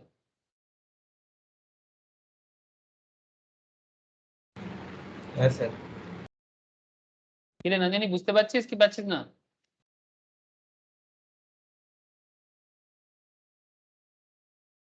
आवाज पाচ্ছি না। Okay okay sir. एनबीएफसी से बैंक में क्या डिफरेंस है सर? बहुत पॉपुलर क्वेश्चन है, very popular question. NBFC perform functions similar to that banks, but there are few differences. NBFC provide banking service to people without holding a bank license. इसके पास bank licence नहीं होता है फिर भी banking service देता है। NBFC cannot accept demand deposit, मतलब इनके पास सेविंग्स नहीं होता सर, FD होता है, सेविंग्स नहीं होता, no savings. NBFC is not a part of the payment and settlement system. Payment settlement पे काम नहीं करता, मतलब जो जैसे मानो कि अगर आप स्टॉक मार्केट में इन्वेस्ट करते हो तो वहां पर आपके बैंक के थ्रू से जो पैसा ब्रोकिंग फर्म में जाता है, ब्रोकिंग फर्म से आता है, ये जो सेटलमेंट प्रोसेस है, चेक सिस्टम, ये सब एनबीएफसी नहीं करता। NBFC cannot issue cheques drawn on itself, deposit insurance facility on the deposit insurance and credit guarantee corporations is not available for NBFC depositors unlike banks. जो bank में मिलता है deposit insurance, credit guarantee, ये सब नहीं करता है NBFC. मतलब बैंक का बहुत सारा फंक्शंस जो है जो एनबीएफसी के पास नहीं है। एनबीएफसी को आरबीआई के पास कोई रिजर्व रेशियोज रखने का जरूरत नहीं है, CRR, SLR, cash reserve ratio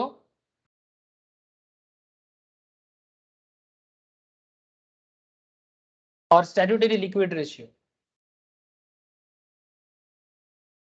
sir banking RBI act पढ़ाऊंगा ना, मॉनेटरी पॉलिसी अभी बताना बाकी है, वहां पर बताऊंगा आप लोग एसएलआर सीआरआर के बारे में।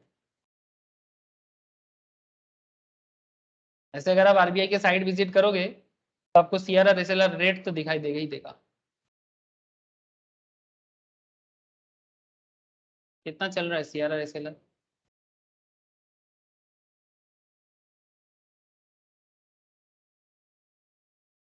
ये देखो 4.5% कैश रिजर्व रेशियो है एंड 18% स्टैट्यूटरी लिक्विड रेशियो है। ठीक है, बाकी डिटेल्स डिस्कशन मॉनेटरी पॉलिसी के अंदर करूंगा।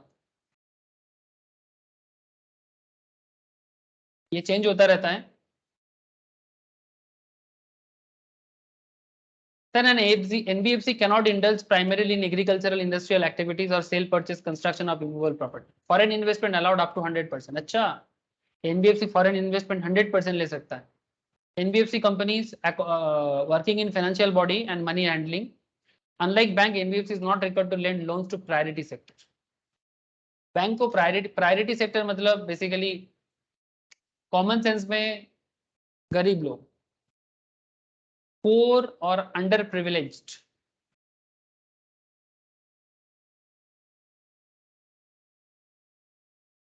इनको प्रायोरिटी सेक्टर कहा जाता है।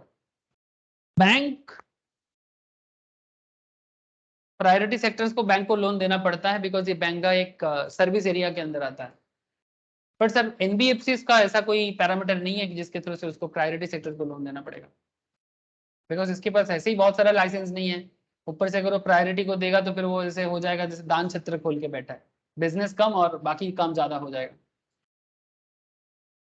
इसीलिए प्रायोरिटी सेक्टर्स के लिए एक कॉन्सेप्ट बनाया गया सर, जो बहुत पॉपुलर हुआ और इतना पॉपुलर हुआ कि कुछ एनबीएफसी तो इतना अच्छा काम किया कि बैंक हो गया।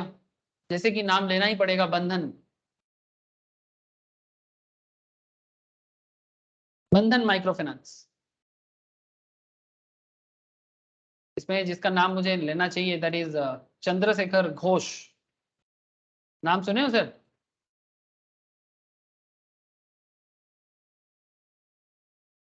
इनके बारे में सुने हो कि नहीं सुने हो, बोलो। Chandrashekhar Ghosh, he is the man, 62 years old, MD and CEO of बंधन बैंक, त्रिपुरा से है। बहुत दिन बाद कोई बंगाली बैंक बनाया सर। बैंकिंग बिजनेस में एक फेमस बंगाली का नाम बता सकते हो? मुगल पीरियड में, Mughal period as well as British period, very famous on that time. मतलब भारत का सबसे बड़ा बैंकिंग सिस्टम माना जाता था उनको।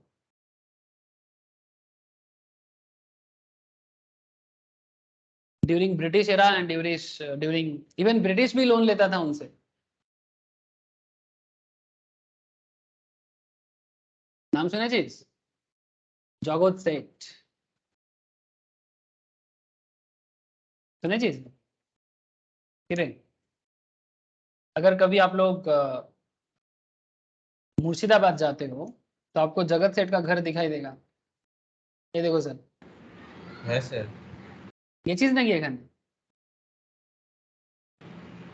दुबार सर। दोबार ये चीज, वाह। House of Jagat Seth as a merchant banker of the world कहा जाता था। हीरा चांद साहब, मानिक चांद, फतेह चांद, मेहताब चांद, महाराज स्वरूप चांद, जगत सेठ इन्हीं के फैमिली के थे। ये बेसिकली ब्रिटिश पीरियड में बेसिकली ये house was founded by Jain. Hira Chand साहब फ्रॉम नागौर राजस्थान से थे। वो came to Patna in 1652 and 1707 में Manik Chand help prince Farrukh Siyar financially to become Mughal emperor, and in award Farrukhshir conferred the title of Jagat Seth on Manik Chand. मतलब basically जगत का सेठ बोला था उनको, फारूकशेर उनको बोला था, उनका नाम एक्चुअली मनिक चांद था. The head of the family meaning banker और merchant of the world is indicate the favour the family had gain दी. मतलब मुगल कोर्ट में इनका बहुत बड़ा रिस्पेक्ट था. एंड बाद में ब्रिटिश ईस्ट इंडिया कंपनी को भी इन्होंने हेल्प किया था. बेसिकली इनसे लोन लेके काम करता था. जगत सेठ का बारे में जितना जानोगे जान सकते हो. मतलब बेसिकली बैंकिंग सिस्टम में, मतलब था तो बंगाल से, बट दुनिया भर में बड़ा नाम था इनका. और इनका हाउस मुर्शिदाबाद में है, अगर कभी जाओगे तो देख सकते हो. ऐसे चौथा घूम के आया है, चौथा ऐसे घूम के आया है मुर्शिदाबाद से. सो इसीलिए मैंने जगत सेठ का नाम थोड़ा ले लिया.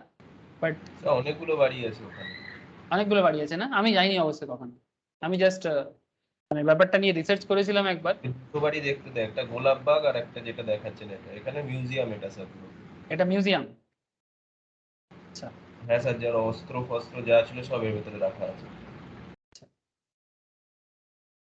जगत सेठ मैंने कहा जाता है सर कि मतलब जगत सेठ के पास इतना पैसा था, मतलब क्या बताऊं आप. जगत सेठ पे एक्चुअली मैं एक बार रिसर्च कर रहा था तो तभी मेरे को थोड़ा याद है. तो चंद्रशेखर घोष का नाम सुन के मुझे ये याद है. लेकिन इन्होंने, इनके पास पैसा का भरमार नहीं है, बट इन्होंने एक बहुत बड़ा प्रॉब्लम को सॉल्व किया. बेसिकली माइक्रो फाइनेंस सेगमेंट में एक बहुत बड़ा रिवोल्यूशन लाया इंडियन बैंकिंग सिस्टम. ठीक है. एंड दैट इज वाई मतलब चंद्रशेखर घोष जिस बेसिकली फाइनेंशियल इंक्लूजन. जैसे मोदी जी जब 2014 में जब मोदी जी आया, उसके बाद एक प्रोग्राम लॉन्च किया था, आपको पता है, जन धन योजना. जन धन योजना के तहत हर किसी का बैंक अकाउंट होगा. ये बेसिकली गवर्नमेंट का प्रोग्राम तो है, बट ये बेसिकली ऐसे एक्सपर्ट्स का सोच है जिन्होंने बताया था कि सर पहले, सबसे पहले भारत का हर इंसान का बैंक अकाउंट बनाओ. आज के डेट में भारत में हर इंसान का ऑलमोस्ट बैंक अकाउंट है, हर एक का. मतलब जो भी एडल्ट है उनका बैंक अकाउंट है. इवन स्कूल चिल्ड्रन का भी, बच्चे लोगों का भी बैंक अकाउंट बनाया जाए, मतलब आजकल होता है. मतलब स्टूडेंट अकाउंट. कहने का मतलब ये है कि ये फाइनेंशियल इंक्लूजन्स, ये होना कितना जरूरी था, और इसमें इन्होंने बहुत काम किया. Micro finance and development terrain में इन्होंने ये सब काम सीखा बांग्लादेश में जाके. जानते हो बांग्लादेश में एक बहुत फेमस नोबेल लॉरेट है, नाम सुने आप लोग? नाम है उनका, माइक्रो फाइनेंस में बहुत नोबेल, उसी किसी के कारण नोबेल मिला था उनको. Mohammad Yusuf, Mohammad Yusuf Nobel laureate. इनके बारे में जान सकते हो सर कि किस तरह से उन्होंने Bangladesh Grameen bank, yes yes sir yes, Mohammad Yusuf, sorry Yusuf नहीं, सॉरी यूनुस, मोहम्मद यूनुस. ठीक है. इन्हीं के सोच में एक्चुअली ये बना है सर. अनदर बंगाली जिन्होंने basically social entrepreneurship, banker, economist, civil society leader and Nobel peace prize of the and founding the Grameen bank and pioneering the concept of micro credit and micro finance.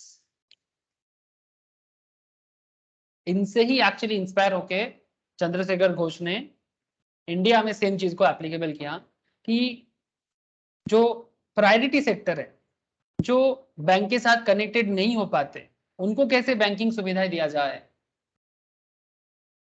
और मजा का बात है, Mohammad Yunus IIM में आया था, Indian institute of management में. तो यहाँ पर आके बड़े बड़े बैंकिंग कंपनीज इनको पूछता है कि सर हम लोग इतने बड़े बड़े लोगों को लोन देते हैं और हमारा लोन फेलियर हो जाते हैं, आप इतना छोटा छोटा लोन इतना छोटा छोटा लोगों को देते हो फिर भी फेलियर नहीं होता है. तो बोलता है आप लोग ना ह्यूमन साइकोलॉजी को नहीं समझे. आपको लगता है कि जिनके पास पैसा है उनको पैसा देने से ही आपको पैसा वापस मिलेगा, बट एक ह्यूमन साइकोलॉजी है जो मोहम्मद यूनुस IIM में बोला था. मुझे आज भी याद है सर, मैं 2013-14 के आसपास का बात कर रहा हूँ, ड्यूरिंग माई फाइनल टाइम. तो मुझे याद है कि मोहम्मद यूनुस बता रहे हैं, इंटरव्यू में मैं सुन रहा था कि जब किसी गरीब को पैसा उधार दिया जाता है ना सर, तो उनके अंदर ना, उसको बोलते हैं ना, मतलब बंगाली में हम लोग एक बात करते हैं कि खुददारी समझते, हिंदी में बोलते खुददारी, बांग्लाते बोले कि बोलो आत्मसम्मान, या फिर आप ऐसे बोलो कि मतलब अगर तुमने मेरे को जरूरत में देखा तो मैं तुम्हारा मतलब बेसिकली ऐसे बोलते ना, আমি তোমার নুন খেয়েছি, ঠিক আছে, तो তোমার সম্মান আমি রাখবো। ये जो गरीब के अंदर ये सोच है, समझते हो ना, ये खुददारी है जो गरीब अपना टाइम पे लोन रिपे करने में माहिर है। बट बड़ा आदमी जो रिच होता है ना, वो ये परसेप्शन को समझ नहीं पाता, वो अपने आप को कुछ ज्यादा होनू समझता है, और इसलिए बैंक लोन, बड़ा बड़ा बैंक लोन फेलियर हो रहा है सर। येस बैंक का कहानी आप लोगों को पता है। लेकिन माइक्रो फाइनेंस में मोहम्मद यूनुस ने एग्जैक्टली यही चीज पे कि गरीब लोगों को लोन प्रोवाइड करने से, हाँ लेकिन उनको मैनेज करना थोड़ा सा अलग, सेल्फ हेल्प ग्रुप के थ्रू से मैनेज करना पड़ता है, एसएचजी के थ्रू से। लेकिन ये कैसे किया, आप चाहो तो इनके बारे में जानो, कैसे ये सब चीज, जैसे ये ग्रामीण बैंक का हेड ऑफिस है मीरपुर में, मतलब सीरियसली मैं इवन मेरे घर के ऊपर, मेरे नेटिव में झारग्राम में एक ग्रामीण बैंक रेंट पे दिया हुआ है सर। मैं उन पे जाके एक दिन पूछा कि कभी आप लोग जानने का कोशिश करते हो, मतलब एक तरफ बांग्लादेश और एक तरफ वेस्ट बंगाल, दो दो बंगाली, बट बांग्लादेश का सोच, चिंता भावना, मैं बाकी चीजों को छोड़ देता हूँ, मतलब बेसिकली जो बांग्लादेश के लोगों का जो हार्डकोर कल्चर है, ठीक है, जो मेहनत का कल्चर है, और इधर वेस्ट बंगाल का लोगों का जो कल्चर है, फर्क है सर। मैं इधर का ही हूँ, मतलब मैं ईस्ट बंगाली नहीं हूँ, मैं वेस्ट बंगाल का हूँ, मतलब जिसको हम लोग बंगाली में बोलते हैं ना घोटी बाटी। तो बेसिकली सीरियसली मुझे बहुत खराब लगता है कि वेस्ट बंगाल पीपल, इनके अंदर ना वर्क कल्चर नहीं है sir, compare to East Bengal. East Bengal में ना वर्क कल्चर है, और तभी बांग्लादेश इतना डेवलप, मतलब बेसिकली डेवलपमेंट के नाम पे क्या बोलूं मैं, मतलब जस्ट बिकॉज ऑफ मेहनत। कुछ और प्रॉब्लम है जो हिस्टोरिकली गलत हो गया, जिस तरह से पॉपुलेशन का फ्लड बह रहा है, रिलीजियंस प्रॉब्लम बहुत ज्यादा है, ठीक है, मतलब डेमोक्रेसी है पर रिलीजियस परसिक्यूशंस भी बहुत होता है, वो सब बात को मैं साइड में रखता हूँ, वो अलग मुद्दा है, ठीक है। बट अगर मैं बांग्लादेश का जो वर्क कल्चर है, मैं अगर उसमें बात करूं, तो East Bengal is far better than West Bengal, even in today's world, आज के डेट पे भी। तो यही फर्क कर दिया सर। 16 करोड़ पॉपुलेशन लेके भी वेस्ट बांग्लादेश अपने आप को मैनेज कर रहा है, पर 10 करोड़ पॉपुलेशन लेके भी वेस्ट बंगाल अपने आप को मैनेज करने में नाकाम है, due to bad politics, bad, मतलब लोगों का वर्क कल्चर इतना खराब है कि ये प्रॉब्लम दिख रहा है। मजाक नहीं कर रहा हूँ, सर्वे के साथ बात कर रहा हूँ। बांग्लादेश से सीखना चाहिए वेस्ट बंगाल को। স্যার ইন্ডিয়াতে তো এখন মুদ্রা লোনটা এই কাজটাই করছে। हाँ सर, मुद्रा लोन वही काम कर रहा है, बट वेस्ट बंगाल में प्रॉपर्ली लागू कहाँ होने देता है, सेंट्रल का कोई भी प्रोजेक्ट को यहाँ पर चलने नहीं এটা देता। তো আলাদা ব্যাপার, কিন্তু অল ওভার ইন্ডিয়াতে এটা এখন অনেকটাই यस স্প্রেড सर, করে गए। Yes sir, yes, all over the India चल रहा है। साउथ में तो ये सब कॉन्सेप्ट बहुत पहले से था, मैं आपको साउथ के बारे में पहले इसलिए क्यों बता रहा था, ये जो कॉन्सेप्ट आज बांग्लादेश में मोहम्मद यूनिस ने किया, जिसके लिए उनको नोबेल मिला, ये कॉन्सेप्ट साउथ में बहुत पहले से था, तभी साउथर्न इंडिया इतना डेवलप है, इतना डेवलप कॉम्पेरेटिवली, मतलब in this segment southern India सच में develop. So proper use of money, पैसा, मतलब लोग बोलते हैं ना तू पैसा पैसा करती है और तू पैसे पे ही मरती है, सर पैसा पे मरने वाला चीज नहीं है, मनी इज फॉर यूटिलाइजिंग। पैसा कमाओ बट उसको यूटिलाइज करो। बहुत लोग ऐसे सोचते हैं, हमारे बंगाली फैमिली में ऐसे कहा जाते हैं बड़ो पैसा पैसा होएगा, ऐसे नहीं सर, पैसा पैसा करने में कोई गलत नहीं है। पैसा तब गलत होता है जब पैसा सिर्फ अपने बारे में सोचते हो आप, but money for the population, अगर आप आपके फैमिली के बारे में सोचते हो, खुद के बारे में मत सोचो, आपके फैमिली के बारे में सोचो, आपके पाड़ा के बारे में सोचो, और पैसा कमाओ ना, पैसा कमाने के बारे में सोचो ना, क्या प्रॉब्लम है इसमें। मनी मेकिंग एक स्किल्स है जो मारवाड़ी के अंदर है, पैसा कमाना एक स्किल है जो मारवाड़ी गुजराती के अंदर है सर। और आपको पता है मारवाड़ी का एक बहुत बड़ा कल्चर है, आप जहां देखोगे ना मारवाड़ी यूनिटी, सर आप लोगों को पता है ना, मैम मारवाड़ी है, ठीक है, ये सब बात मैं मैम से ही सुना हूं। तो मारवाड़ी कम्युनिटी में एक कॉन्सेप्ट है कि अगर मानो कि जहां जहां मारवाड़ी जाता है, ऐसे कहा जाता है कि जहां ना जाए बैलगाड़ी वहां जाए मारवाड़ी। तो क्या होता है कि मारवाड़ी कम्युनिटी जहां भी जाता है वहां पर मानो 4 मारवाड़ी पहले से था, से फॉर एग्जाम्पल उड़ीसा के किसी गाँव में पहले से ही 4 मारवाड़ी था, अब कोई दूसरा 2 मारवाड़ी कहीं से राजस्थान के किसी रेगिस्तान से उठ के आया है, अब अगर वो मारवाड़ी 2 है ना, अब ये 2 मारवाड़ी को हेल्प करेगा ये 4 मारवाड़ी, कैसे हेल्प करेगा जानते हो? फिर इनको घर बनाने के लिए ब्रिक्स देगा, ईंटा देगा, बाली देगा, इवन बिजनेस करने के लिए लोन भी देगा। ये भी बोलेगा भाई बिजनेस करके लौटा देना, लेकिन हेल्प करेगा। और इसीलिए आप जहां भी देखोगे, अगर even in Kolkata, Delhi, south India, even out of India, Marwari community किस तरह से एक साथ रहता है और कम्युनिटी डेवलपमेंट में बिलीव करता है। और ये जो सोच है ना, ये सोच इनके बीच में अग्रसेन जी ने लगाया था। सर अग्रसेन कौन थे जानते हो आप लोग? अग्रसेन के बारे में सुने हो? दिल्ली में अग्रसेन की बावली है, एक बहुत बड़ा एक कंस्ट्रक्शन है अग्रसेन का। ये अग्रसेन बेसिकली जो जिनके कारण ये मारवाड़ीज का मैक्सिमम मारवाड़ी का टाइटल होता है ना अग्रवाल, जैसे मैम का टाइटल भी अग्रवाल ही है, ठीक है, मैक्सिमम मारवाड़ी का टाइटल अग्रवाल होता है। यह अग्रसेन के कारण हुआ है। जो अग्रसेन का वंशज है उनको अग्रवाल कहा जाता है, या फिर कोई भी जो अग्रसेन जी का फॉलोअर है वो अपने आप को अग्रवाल बोल सकता है। और ये अग्रसेन, जब एक्चुअली अग्रसेन राजपूत था, महाभारत के युद्ध के बाद जब कृष्ण भगवान सबको अलग अलग काम बांट रहा था कि कौन क्या करेगा, तो अग्रसेन बोला कि मैं हूं तो राजपूत, बट मैं बिजनेस कम्युनिटी को डेवलपमेंट का काम करना चाहता हूं। तब अग्रसेन राजपूत से बनिया बन गया, मतलब बिजनेसमैन कम्युनिटी डेवलपमेंट का काम कर गया। और उसके बाद से अग्रसेन का जो भी फॉलोअर बना, राजस्थान, उत्तर प्रदेश, जहां जहां, वो हर कोई अग्रवाल बन गया। और अग्रवाल कम्युनिटी जहां जाता है वहां पर बिजनेस को डेवलप करने का काम करता है। और अपने कम्युनिटी में कोई भी आता है जो पहले से एस्टेब्लिश्ड होते हैं, वो जो पिछड़ा हुआ है उनको हेल्प करता है, तभी जाके एक कम्युनिटी डेवलपमेंट होता है। क्या गजब का नॉलेज है सर, मतलब जस्ट इमेजिन, ये है सोशलिज्म की तथा এটা কি সোশ্যালিজম বলে তো? বল আমাকে। হ্যাঁ sir. This is exact socialism, exact socialism. कोई पॉलिटिकल पार्टी क्या करेगा आई डोंट नो सर, पर सोशलिज्म इज दिस।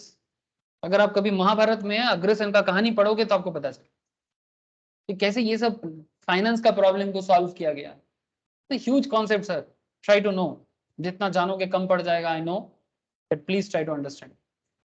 और किस तरह से एक दूसरे को लोन प्रोवाइड करना, माइक्रो फाइनेंस, ठीक है, बिजनेस करके लौटा देना।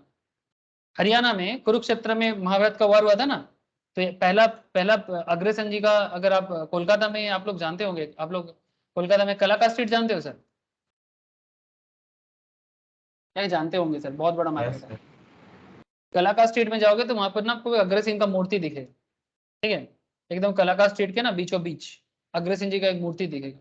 वो मूर्ति क्यों है? एक्चुअली वो मूर्ति, मेरा हम लोग का वहां पर ट्रांसपोर्ट है, तो मैं बहुत दिन से सोचता हूँ ये अग्रसेन है क्या, तो मुझे पहले पता नहीं था। तो बाद में जब मैम के साथ मेरा फ्रेंडशिप हुआ स्कूल में, उसके बाद धीरे धीरे बातचीत हुआ, तब पता चला अच्छा भाई ये है अग्रसेन। हमें लगता है कि कहानी सिर्फ हमारा है, सारा दिन सिर्फ रविन्द्रनाथ रविन्द्रनाथ करते रहते हैं। अरे भाई और भी कितना सारा लोग कितना कुछ किया है, उनके बारे में भी जानो ना। रविन्द्रनाथ ने जो किया दिल में रखते हैं ना, लेकिन सिर्फ रविंद्रनाथ पे बंगाली अटक गया है। रविंद्रनाथ के बाहर भी दुनिया में इतना सारा चीज है, उसके बारे में जानने का कोशिश ही नहीं करता। कैसा एडुकेटेड है Bengali, I don't know sir. जो एडुकेटेड होते हैं वो हर चीज जानना चाहता है, लेकिन हमारे यहाँ पर तो मैं देखता हूँ सारा दिन, मेरे घर पे भी, मेरे मेरे मेरे अपने घर पे भी, जिधर देखो सारा दिन रविंद्रनाथ और रविंद्रनाथ। अरे बाबा विवेकानंद के बारे में बात करो, नहीं, समझ ही नहीं आता ना, विवेकानंद को समझ ही नहीं पाता, ठीक है, कुछ बोलेगा विवेकानंद के बारे में बात ही नहीं कर पाएगा। रविन्द्रनाथ टैगोर बस मजा करने का चीज दे दिया, कुछ गाना, कुछ डांस, बस सारा दिन वही लेके पड़ा। I am not against Rabindranath, but community जिस तरह से सिर्फ रविंद्र रविंद्र करके खत्म हो रहा है ना, इससे मुझे कुछ चिढ़ है, ठीक है। मतलब रविंद्रनाथ अगर खुद आज जिंदा होते तो शायद चिंता में पड़ जाते कि मैंने जो कुछ भी लिख के गया बेकार लिख के गया, क्योंकि बंगाली सारा दिन रविंद्र संगीत कर करके मतलब क्या बोले सर, छोड़ो, वापस आ जाते हैं। नंदिनी রেগে গেলি না তুই? রবীন্দ্রনাথ নিয়ে খারাপ কথা বলে ফেললাম তো। হ্যাঁ না রে বাবা, রবীন্দ্রনাথ ঠাকুর নিয়ে আমার কোনো রাগ নেই, রবি ঠাকুরকে আমাকেও ভালো লাগে, কিন্তু সারা দিন শুধু রবীন্দ্রনাথ আর রবীন্দ্রনাথ। এই খারাপ। এই রুবিতে রুবি মেট্রো হয়েছে, রুবি মেট্রোর নাম দিয়েছে রবি ঠাকুর মেট্রো। আরে ভাই এত রবীন্দ্রনাথ, রবীন্দ্র সরণি, রবীন্দ্র সরোবর, রবীন্দ্র সদন, আবার রবি ঠাকুর। ওরে বাবা, আমার এটা শুনে মাথা খারাপ হয়ে গেল। শুনেছিস তোরা? রুবি মেট্রোর নাম দিয়েছে রবি ঠাকুর মেট্রো। হ্যাঁ স্যার। উফ, কি করবো এত রবীন্দ্রনাথ ঠাকুরকে নিয়ে, কি করবো আমি বুঝতে পারি না। আচ্ছা চলো, আচ্ছা তো micro finance concept. Sir Rabindranath Tagore শুধুমাত্র এই গান আর কবিতা বলে যায়নি, লোকে শুধু ওইটুকু নিয়ে ঘাটে কারণ ওটাতে ক্রিটিসিজম বেশি করা যায় তাই। উনি আরো অনেক কিছুই বলে গেছিলেন না না, সেটা যেটা কেউ আমিও ঘাটে জানি, না। সেটা আমিও জানি। রবীন্দ্রনাথ ঠাকুরের তুই যদি মানে বিভিন্ন জিনিস পড়ি, অনেক কিছু আছে, কিন্তু মানে আমার দুঃখ এটা লাগে কি রবীন্দ্রনাথের বাইরেও তো আরো অনেক কিছু আছে। মানে সেগুলো সম্পর্কে রবীন্দ্রনাথ ঠাকুরের বাকি জিনিসগুলো কি কেউ পড়ে? রবীন্দ্রনাথ ঠাকুরের এডুকেশন চিন্তা ভাবনা নিয়ে কেউ কিছু পড়েছে কোনোদিন? কটা লোক পড়ে আর কটা লোক সেটাকে অ্যাপ্লাই করে? মানে আমি তো দুঃখটা বুঝতে পারলাম। তো শুধু রবীন্দ্রনাথ ঘাটতেই সারা জীবন স্যার কম পড়ে যাবে, কিন্তু লোকে হ্যাঁ, তো স্যার অত কিছু করেই না, মানে ওই কয়েকটা কমন টপিক নিয়েই শুধু ঘাটাঘাটি করতে থাকে। কিন্তু শুধু রবীন্দ্রনাথ ঠাকুরকে নিয়ে এত বেশি এ করাটা ঠিক না। মানে রবীন্দ্রনাথ ঠাকুর নিজেই, রবীন্দ্রনাথ ঠাকুরকে যখন রমারওয়ালা, শুনেছিস হয়তো, ফেমাস ইটালিয়ান ফিলোসফার, রমারওয়ালা যখন জিজ্ঞেস করেছিল রবীন্দ্রনাথ ঠাকুরকে কি আমি ভারতকে ব্যাপারে জানতে চাই, you know just tell me about India, Rabindranath Thakur बस एक सिंपल बात कहा था, if you want to know India then just read Vivekananda. Bharat को जानना है तो विवेकानंद को जानो, मैं आपको कितना ही कुछ बता सकता हूँ।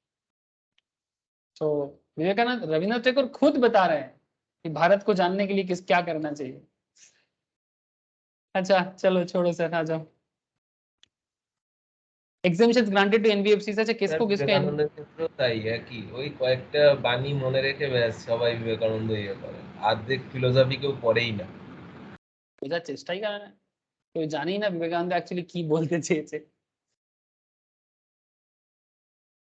Exemption granted to NBFCs, insurance companies को एग्जेम्प्टेड है, उनको अलग से लाइसेंस जरूरत नहीं पड़ता। Asset reconstruction company, stock exchange में जो लोग हैं, मर्चेंट बैंकिंग कंपनीज, मतलब स्टॉक ब्रोकिंग कंपनीज जो सेबी के साथ रजिस्टर्ड है, venture capital funds, they are exempted from NBFC. ठीक है, ग्रांटेड टू एनबीएफसी मतलब ऑलरेडी ये लोग एनबीएफसी का ही काम करता है। Housing finance company, Nidhi company, chit fund company, alternative investment companies, micro finance मैं ऑलरेडी बताया आपको। माइक्रो फाइनेंस में जैसे नाबार्ड, जैसे कि नाबार्ड, ठीक है, the task force and supportive policy regulatory framework for micro finance set up by NABARD provided various recommendations. Accordingly, it was decided to exempt NBFC which are engaged in microfinance activities licensed under Section 8. NABARD basically agricultural level में finance का काम करता है ना sir? And there is a self-help group linkage. Self-help group जो microfinance के through से छोटा-छोटा लोन लेता है, इंडस्ट्री बनाता है, ग्रुप में काम करते हैं, है ना?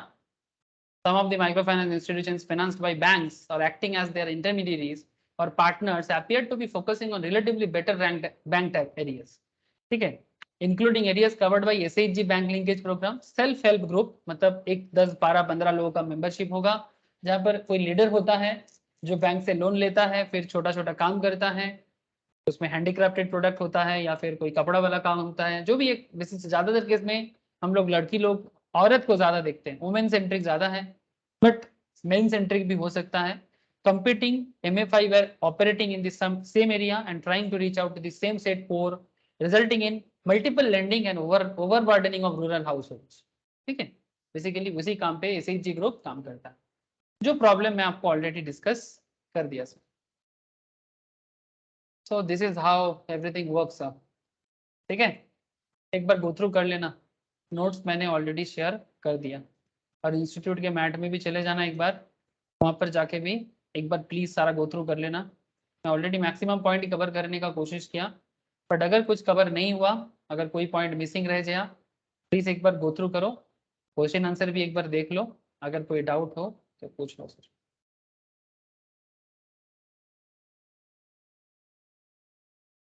এই বোঝা গেছে? স্যার এই পিয়ার টু পিয়ার লেন্ডিং প্ল্যাটফর্মটা কি sir? Peer to peer lending platform মানে বেসিক্যালি মানে একটা ব্যাংক আরেকটা ব্যাংকে লোন দিচ্ছে, peer group, similar type of, যেমন ধরো একটা ব্যাংক একটা এনবিএফসি কে লোন দিচ্ছে, সে আবার সেটাকে মার্কেটে স্ট্রিপ করছে, ঠিক আছে, এটাকে পিয়ার টু পিয়ার লেন্ডিং বলছে। বুঝতে পারলি কথাটা? তো তাদের ওই মুদ্রা লোনেরই কনসেপ্ট হলো। আরে মুদ্রা লোন তো এইভাবেই চলছে, মুদ্রা লোন তো এইভাবেই চলছে, মুদ্রা লোন এইভাবেই চলছে। ঠিক আছে, পিয়ার টু পিয়ার লেন্ডিং এর ব্যাপারে আমি নেক্সট ক্লাসে একটু ডিটেলসে বলে দেবো। ঠিক আছে, পি টু পি ঠিক আছে স্যার। তো very famous concept, P to P lending. Okay, আমি ডিসকাস করবো, ঠিক আছে। Okay sir. এই নন্দিনী, বোঝা গেছে?